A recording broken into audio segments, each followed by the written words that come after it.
না, আর সুযোগ দেওয়া সম্ভব হচ্ছে না। সে পরপর 3বার ফেল করেছে পরীক্ষায়।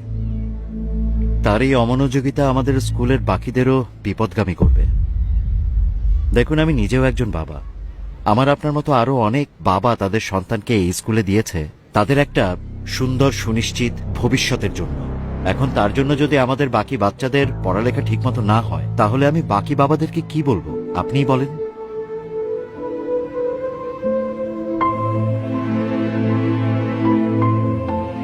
স্যার, শেষবার, আর একটা বার, মানে এরপর যদিও খারাপ করে আমি নিজে ওকে স্কুল থেকে নিয়ে চলে যাব।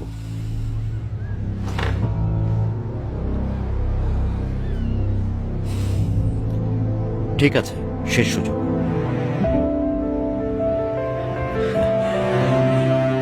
Thank you sir.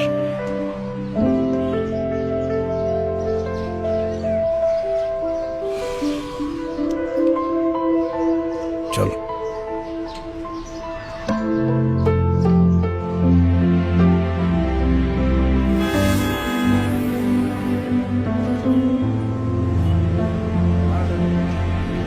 আমাদের দেশে গড়ে প্রতিদিন কতজন সন্তান জন্ম নেয় জানিস? প্রায় ৯,৫০০। আর প্রতিটা সন্তানের সঙ্গে জন্ম নেয় একজন বাবার স্বপ্ন। অফিসে বসে কাজ করা বাবা, রিক্সা চালক বাবা, খেতে কাজ করা বাবা, কিংবা কারখানায় ঘাম ঝরানো বাবা। কারো হাতে কলম, কারো হাতে রিক্সার হ্যান্ডেল, কিন্তু স্বপ্ন সবার এক, সন্তানের সুন্দর ভবিষ্যৎ। আর এই সন্তানকে মানুষ করতেই সবাই করে হাড় ভাঙা পরিশ্রম।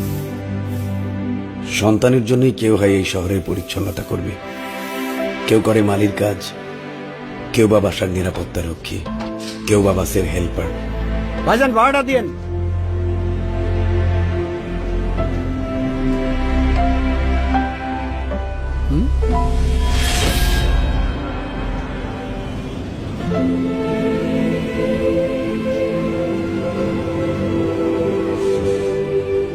পার্বত্য চট্টগ্রামে যখন ছিলাম, অপারেশন দাবানলে শান্তি বাহিনীর গুলিতে ডান হাতটা হারিয়েছিলাম। ডান হাতটা চলে গেলেও জীবন তো আর যায়নি। জীবনটা চলে গেলে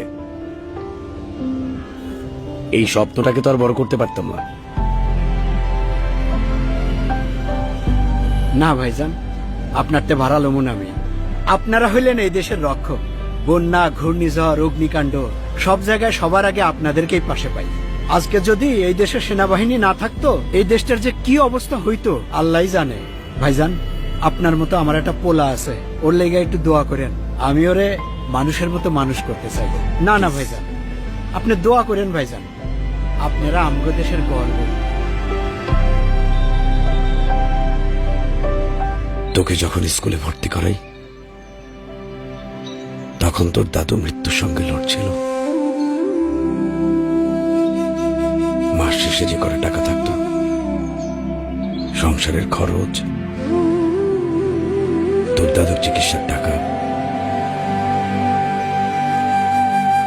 তারপরও বুক ভরা স্বপ্ন নিয়ে তোকে স্কুলে দিয়েছিল।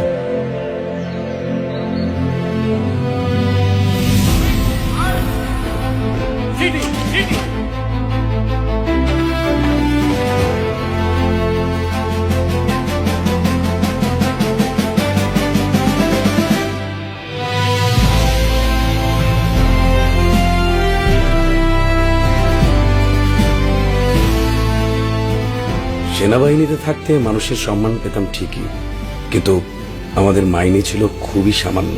তারপরেও কিন্তু তোর সব চাওয়া পূরণ করার চেষ্টা করেছি।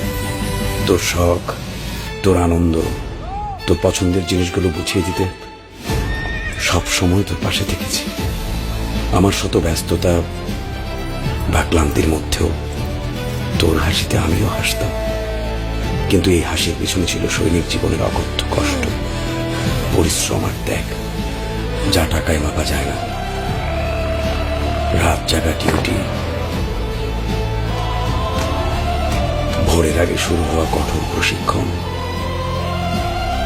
দিন মাস বছর কেটে গেছে, তবুও কখনো জীবন নিয়ে অভিযোগ করিনি।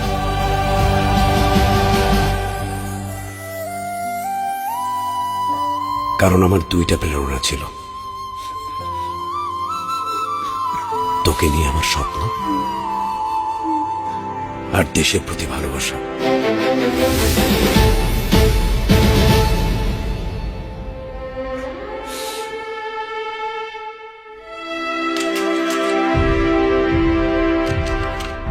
পার্বত্য চট্টগ্রামে দেশের শত্রুদের বিরুদ্ধে অপারেশনে গিয়ে গুলি খেয়েছি। সন্ত্রাসীরা আমার স্বপ্ন ভাঙতে চাইলেও পারেনি।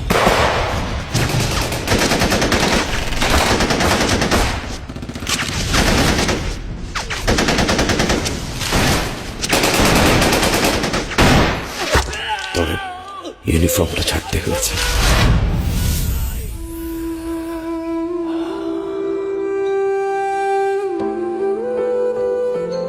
সময়ের আগে অবসরে আসলেও পরিস্থিতি সব সামলে নিয়েছি।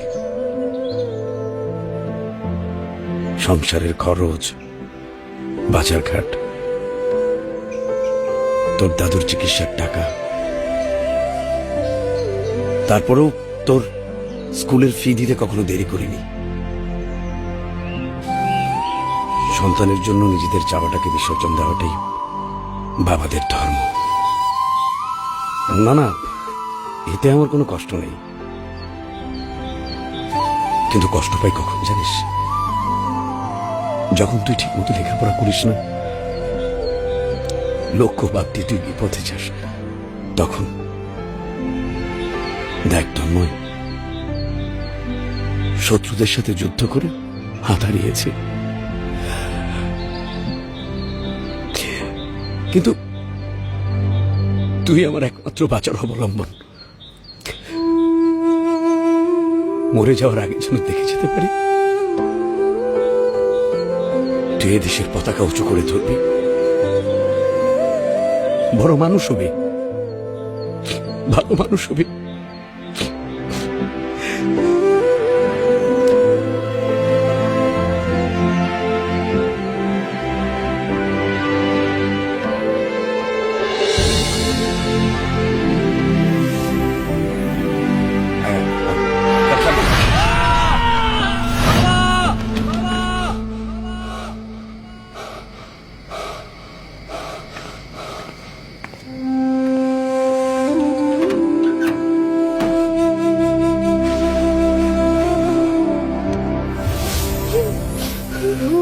কি কি হয়েছে রে পাগল?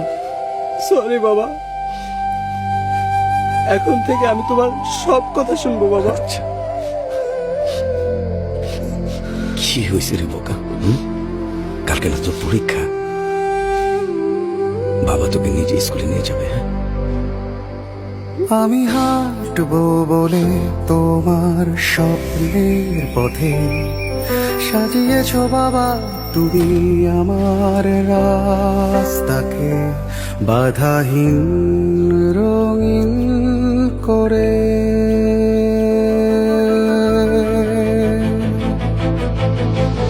অবহেলা নয় আর কখনো বাবা, শপথ নতুন ভরে তোমার নির্ঘুম রাতের দেনায় কিনবো স্বপ্ন যত তোমার এই শহরে। হারবে না তুমি নতুন প্রত্যয়ে, আমি হারতে দেব না তোমার স্বপ্নকে কখনো। নতুন সূর্য আমাদের দিগন্তে উঠেছে, নতুন বার্তা নিয়ে।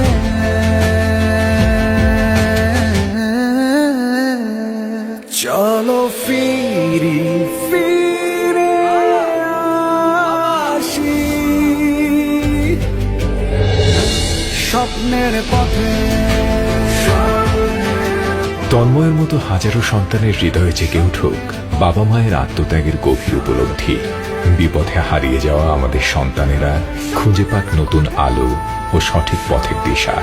দেশ সেবার অদম্য স্বপ্ন পূরণে তন্ময়ের মতো হাজারো তরুণের অনুপ্রেরণা হোক বাংলাদেশ সেনাবাহিনী। স্বপ্নের পথে